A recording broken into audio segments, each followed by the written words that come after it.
রাজধানীর ফিলিং স্টেশনগুলোতে জ্বালানি তেলের জন্য আজও দীর্ঘ লাইন।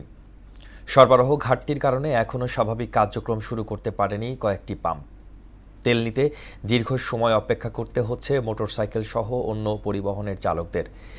কেউ ফজরের নামাজ শেষে, কেউ বা সেহরি খেয়ে এসে দাঁড়িয়েছেন লাইনে। পাম্পের কর্মীরা বলছেন কিছুটা স্বাভাবিক হতে শুরু করেছে তেলের মজুদ, তবে সরকার নির্ধারিত পরিমাণের মতোই সরবরাহ করা হচ্ছে গ্রাহকদের।